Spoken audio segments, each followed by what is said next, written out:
Bonjour les enfants, c'est papa. Mon mur est un asile psychiatrique à ciel ouvert et ma salle d'attente est toujours bondée. D'amour pour vous les enfants, bienvenue à la clinique. Mon inbox a été inondé des photos de ce gamin. Et ça c'est ce qui arrive quand on vit dans une société où l'amour, le mot amour, le mot confiance ont été effacés. Ça, c'est quand on vit dans une société où le mot amour, le mot confiance n'ont plus de place. Fermez les yeux. Imaginez-vous qu'on commence à vivre dans un système où personne ne dort plus. Personne ne dort plus. C'est-à-dire quand tu sors le soir, si tu pars si tu avais une fille ou un garçon, tu ne dors plus. Parce que tu ne sais pas s'il va te filmer pendant son sommeil. Donc les gens vont dormir en se regardant. La société de suspicion. La société de suspicion. Une société où le mot confiance a foutu le camp. Ça devient une société de danger. Les enfants, une société où le mot confiance n'existe plus. C'est-à-dire que tu ne peux plus avoir confiance que tu avais avec une coco, ou bien tu avais un gars, ou bien vous êtes dans votre logique, et tu ne sais pas qui va filmer l'autre quand l'autre va être en train de dormir. Tu ne sais pas qui a tes photos. À l'heure où vous êtes en train de dormir, les gens sont en train de se poser des questions en ce moment que, merde, mais j'espère que je n'ai pas une photo qui traîne quelque part. La société du manque de confiance. Qu'est-ce qu'on peut construire comme ça? Ça, c'est quand on a tranquillement, patiemment détruit la qualité humaine. Et on a généralisé, on a créé cette société où un comportement aussi... Ah non, ça, c'est la prison. Hein.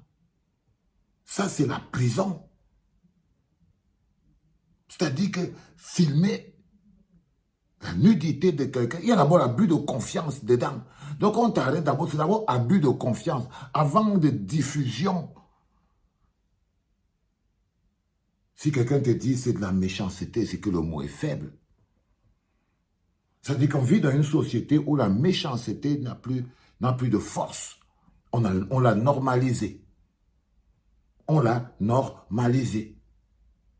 Parce que le bonhomme lui-même, à l'heure-ci, fiston, tu devrais déjà être au commissariat. Au commissariat avec le nom de la fille, parce que si les autres gars ne connaissent pas quel est le nom de la fille, au moins toi, tu la connais. Quand tu vois, tu lis, tu savais qui tu étais. Mais les enfants, ce n'est même pas ça le plus important, c'est quelle société avons-nous construit? Quel type de personnes sommes-nous devenus? Quand l'amour, le point sensible qui construit une société de valeurs, a été effacé. Et on a trouvé ça normal. C'est-à-dire que le mot amour n'existe pas dans notre vocabulaire, ça n'existe pas dans nos attitudes, ça n'existe pas dans nos comportements. On l'a même réduit au sexe. C'est triste. Et on devrait se poser des questions. Les questions les plus fondamentales, c'est quel type de personnes sommes-nous devenus? Quand on met sur pied un programme comme le programme de changement de mentalité, c'est parce que quand vous avez été gouverné dans l'adversité avec humiliation, c'est-à-dire que la gouvernance par humiliation, ça fabrique des gens qui n'ont pas de la valeur pour eux-mêmes. Parce que quand tu fais ça, tu crois que c'est lui que tu es en train de salir. Elle croit que c'est lui, mais elle est en train de salir elle-même. C'est elle-même, c'est la valeur qu'elle a de sa propre vie. C'est la valeur que cette autre personne qui procède de cette manière a de sa propre vie. De sa propre vie, les enfants. Beaucoup, il y en a qui trouvent que c'est normal. Il y en a qui trouvent que bon, il a eu la malchance. Et tout ça, dans notre environnement. Mais ça devrait nous interpeller de savoir que pour construire un pays bien, il faut construire des gens bien.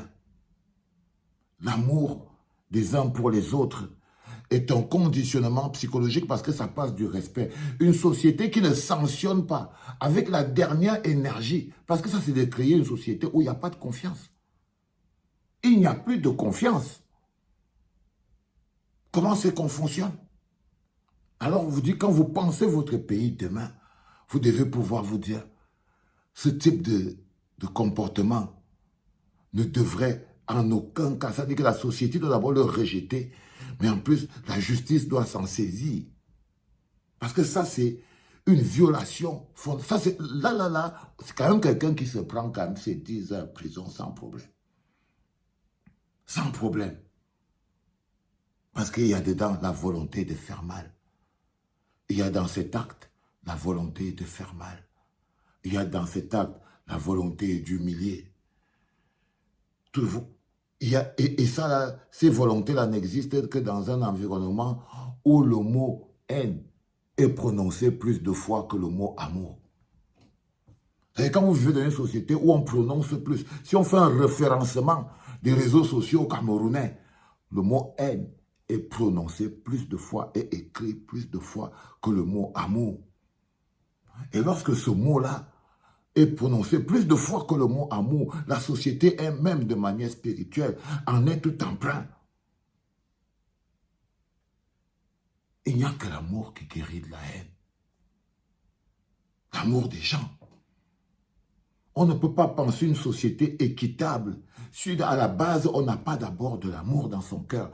On ne peut pas lutter pour une société équitable. On ne peut pas trouver même l'énergie et la force de lutter pour une société équitable si on n'a pas la graine de base qui est l'amour pour cette société, l'amour pour les gens qui vivent dans cette société. Si cette société continue d'être action-réaction, la place est au plus riche, la place est au plus fort, la victoire est toujours au plus riche et au plus fort. C'est toujours le méchant qui gagne. On ne peut pas continuer de... On devrait imaginer une société où ce n'est pas toujours le méchant qui gagne.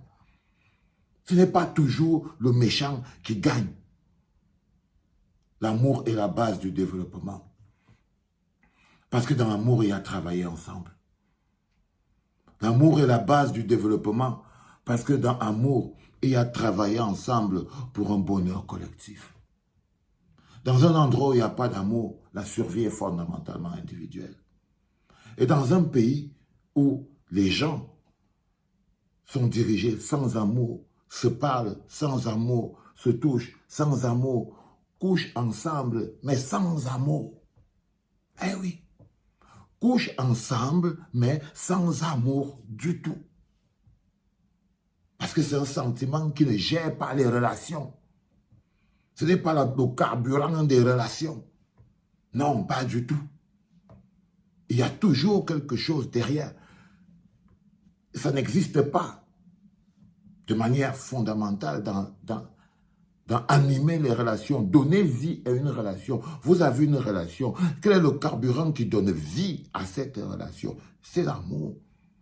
Quand vous voulez une relation qui construit un environnement, arrêtez de carburer à la haine.